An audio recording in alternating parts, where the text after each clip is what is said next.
दोस्तों बीएचईएल के बारे में बात करेंगे। नवंबर 9 को रिजल्ट आने वाले हैं। जो क्वार्टर 2 है, जो सितंबर क्वार्टर खत्म हुआ है, उसके रिजल्ट आने वाले हैं। प्रीव्यू करेंगे इस वीडियो में। जो इंपॉर्टेंट बातें बीएचईएल शेयर, जो भेल शेयर है, उससे रिलेटेड, उसके बिजनेस से रिलेटेड जो आपको जाननी चाहिए दोस्तों, सबके बारे में हम इसमें चर्चा करेंगे। देखिए, सबसे पहले हम बीएचईएल का बिजनेस को समझते हैं।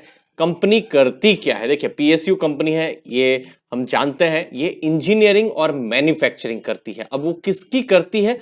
मेनली जो यूटिलिटीज है, पावर यूटिलिटीज है, थर्मल पावर के लिए जो चीजें बनानी होती है, तो उसकी वो मैन्युफैक्चरिंग ये करती है। अगर आप मेन जो काम है वो देखें, और उसके साथ साथ पावर ट्रांसमिशन है, फिर रेलवे है, ट्रांसपोर्टेशन है, रिन्यूएबल एनर्जी है, ऑयल एंड गैस, एरोस्पेस में भी वो जो है मैन्युफैक्चरिंग करती है। तो ये एक इंपॉर्टेंट काम है जब हम बीएचईएल की बात करते हैं।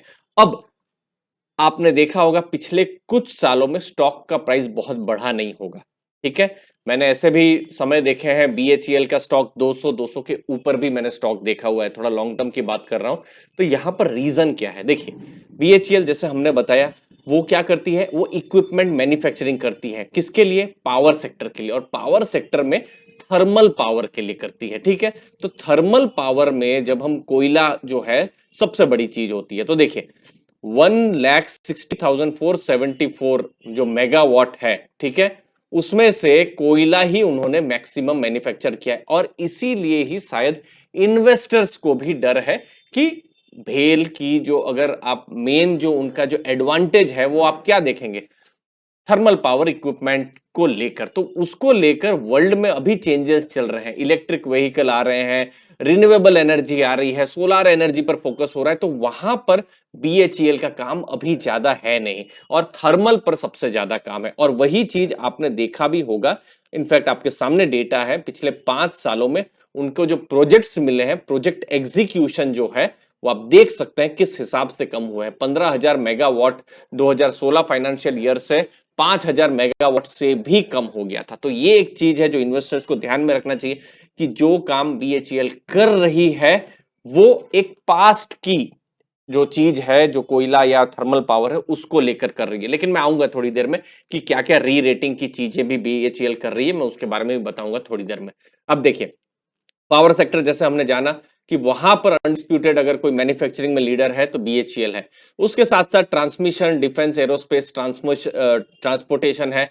रिन्यूएबल एनर्जी में भी बीएचईएल आ रही है, लेकिन अभी उतना बड़ा नंबर नहीं है। तो ये नंबर्स को देखना बहुत जरूरी है कि बीएचईएल क्या उनको एग्रेसिव रिन्यूएबल के प्रोजेक्ट्स मिल रहे हैं या नहीं, क्योंकि ये एक फ्यूचर की टेक्नोलॉजी बताई जा रही है। एनर्जी स्टोरेज सॉल्यूशन, इसके बारे में लिथियम आयन जो है बैटरी की बात चल रही है, तो वो एक इंपॉर्टेंट चीज है। क्या वहां पर वो फ्यूचर में काम कर रही है? इंडस्ट्रियल प्रोडक्ट्स है, वाटर सॉल्यूशन, यहां पर ऑलरेडी गवर्नमेंट का फोकस है। तो ये सब कुछ फ्यूचर की चीजें हैं जहां पर बीएचईएल है जो काम कर रही है। लेकिन अभी इतना बड़ा, अभी उन्होंने जो अपना बिजनेस है वहां पर बड़े बड़े ऑर्डर्स अभी कम मिले हैं।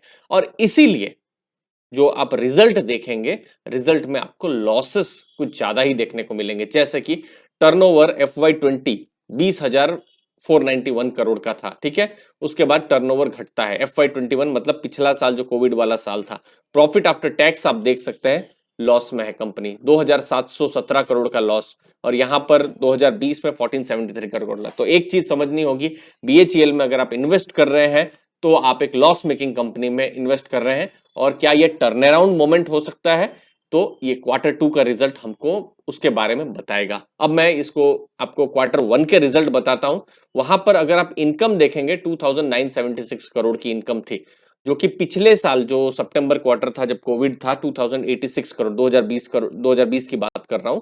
तो तब 2000, तो इनकम इस बार बढ़ी है, लेकिन लॉस भी उतना ही है। देखिए, 445 करोड़ का लॉस है, जो कि पिछले साल 897 करोड़ का लॉस था। तो लॉस थोड़ा सा कम हुआ है, लेकिन कंपनी अभी भी लॉस में है। तो बड़े बड़े ब्रोकरेज हाउसेस को भी मैंने स्टडी किया, तो क्या क्या ये क्वार्टर 1 के बाद उन्होंने क्या क्या कहा। जैसे गोल्डमैन है, उन्होंने 23 रुपए का टारगेट दिया है। स्टॉक प्राइस अभी 70 के आसपास हो सकता है, बट जो बड़े निवेशक है शायद पॉजिटिव नहीं है। जैसे निर्मल बांग है, उन्होंने सस्पेंड ही कर दिया है। मतलब उन्होंने कहा है कि हम बीएचईएल को अब जो हमारा जो रिसर्च है उसमें हम नहीं लेंगे। क्यों? क्योंकि अभी दुनिया का जो प्रेफरेंस है रिन्यूएबल की तरफ है। और BHEL की जो स्ट्रेंथ है वो थर्मल पावर की तरफ है, थर्मल पावर कैपेसिटी की तरफ है। हाँ, ये बात भी सही है, अगर रियलिटी में देखें तो आज भी थर्मल पावर की जरूरत है। आज भी 70% से ऊपर कोयले पर ही हम डिपेंडेंट है, लेकिन जो बड़े इन्वेस्टर है वो जो है थर्मल पावर को इतना पसंद नहीं कर रहे हैं। तो ये चीज हमको ध्यान में रखनी पड़ेगी अगर बड़े इन्वेस्टर के हिसाब से हम जा रहे हैं। मोतीलाल ओसवाल ने भी 34 का टारगेट दिया था। अब क्वेश्चन ये रहेगा, Q2 का जब रिजल्ट्स आएंगे तो BHEL में कुछ टर्न अराउंड हो रहे हैं, और अगर टर्न अराउंड ऐसे होंगे तो ये सब जो टारगेट्स हैं रिवाइज भी हमको देखने को मिल सकते हैं। तो ये एक इंपॉर्टेंट चीज रहेगा, और उसके लिए हमको समझना है री रेटिंग। री रेटिंग क्या होगी अभी तो ठीक है, समझ में आ रहा है, लेकिन री रेटिंग है क्या पॉजिटिव। थर्मल पावर ठीक है, पसंद नहीं आ रहा है, लेकिन थर्मल पावर से अगर बड़े बड़े ऑर्डर मिल रहे हैं तो कंपनी को तो मार्जिन मिलेंगे, प्रॉफिट्स मिलेगा ही। तो ये एक इंपॉर्टेंट चीज है, अगर थर्मल पावर के बड़े प्रोजेक्ट्स मिले तो ये एक पॉजिटिव हो सकता है, ज्यादा से ज्यादा ऑर्डर मिलना।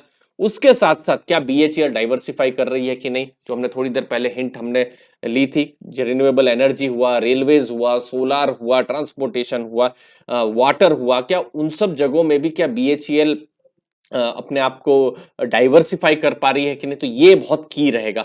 अगर उन्होंने अपने को थर्मल से डाइवर्सिफाई किया तो फिर एक इन्वेस्टर्स में मैसेज जरूर पॉजिटिव जाएगा, लेकिन अगर वो डाइवर्सिफाई नहीं कर पा रहे हैं तो फिर जैसे हमने टारगेट्स देखे वैसे ही टारगेट्स रहेंगे। तो बहुत ही इंटरेस्ट रहेगा, मुझे भी इंटरेस्ट रहेगा, मुझे उम्मीद है आपको भी इंटरेस्ट रहेगा जब Q2 नवंबर 9 को रिजल्ट आएंगे। जो भी इंपॉर्टेंट एनालिसिस होगी हम आपके साथ सामने लेकर आएंगे। दोस्तों चैनल को दोस्तों जरूर सब्सक्राइब करके रखें, ताकि आपके पास लेटेस्ट इंफॉर्मेशन, एनालिसिस और इंपॉर्टेंट ट्रेंड्स आपके पास हमेशा पहुंचते रहे। धन्यवाद आपके कीमती समय के लिए। Thank you.